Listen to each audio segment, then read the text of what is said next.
Hey, I'm Matt, and I'm going to be giving you a review of the 2019 TW200. I've owned this bike for a little over a month now, and I've wanted one forever. I've had family that have had them.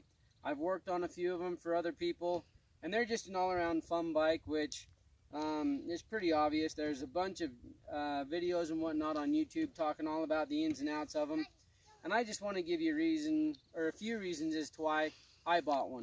So reason number one, I'm 5'6", not very tall, obviously, and I love that it has a very low seat height to it. So when I'm out on trails or whatever and get into a hairy spot, I can put my foot down. Secondly, where we live out here in central Utah, there's a bunch of dirt roads, there's a bunch of mountains that we can ride through, and it's just fun to putt around the house. I've got little kids that I can put on here. There's plenty of room on the seat.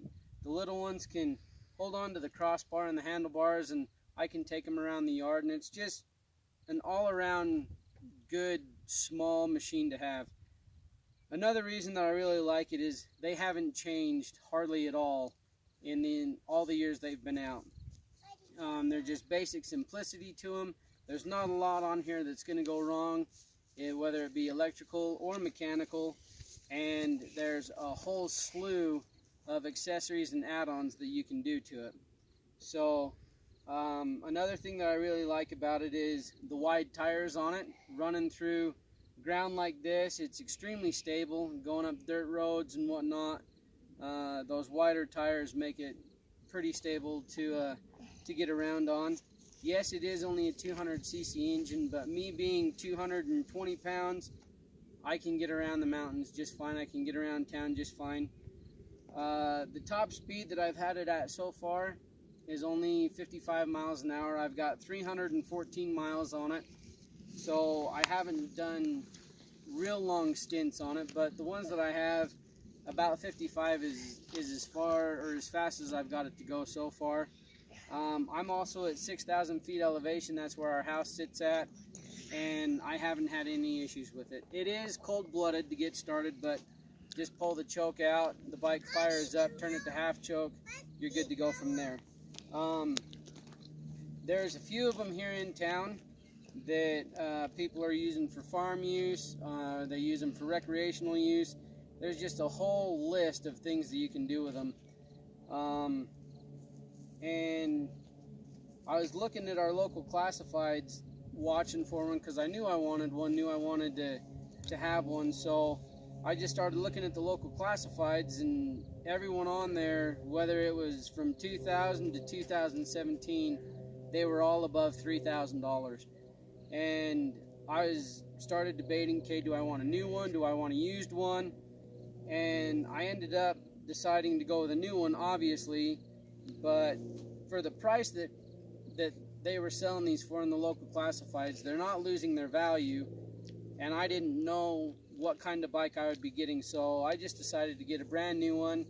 I called quite a few of our local dealerships within, a 100-mile radius to find out who could give me the best deal on them, and I ended up getting this one out the door, tax, title, license, everything, for just under $5,000, which I thought wasn't too bad of a deal. Plus, it's one that, again, if anything goes wrong with it, they've been around for 30 plus years, so there's parts available all over the place. Yamaha still has parts for them, and it's just a real simple, basic machine, which is one of the main draws that I had to. It was just the simplicity and how basic everything was. There's no fuel injection on it. There's no, monstrous electronics up and down throughout it like some of the other dual sport bikes that you can get. And that's the other great thing about it is around town everything's 25 miles an hour, so I can hop on a dirt road and then hop right back onto the pavement. It's street legal, it has everything that you need, and it's just, to me, it just made sense to get one. So anyways, I hope that's informative. I'm gonna have some more videos later on when I do some accessories, some add-ons. I'm going to get a rear rack for it. I'll probably do some hand guards on it. I'm riding these pegs right now. A lot of people say, hey, they're really small. They don't give you much stability, much support when you're out on the road, but I haven't had too much of an issue with them just yet, so I want to ride it a little bit more, get it off-road a little bit more, and just test those foot pegs and see how they go. But so there's going to be, like I said, a few more things that I want to do to it, and I'll have a few more videos showing how to install things, the difference between, you know, hand guards, no hand guards, the different kind of racks you can get for them, and I'm just going to try to make it as informative as possible. So anyways, those are my main reasons for buying a TW, and if there's any questions, feel free to put comments, you know, below, and I'll do my best to get them answered. So anyways, again, I'm Matt. Thanks for watching.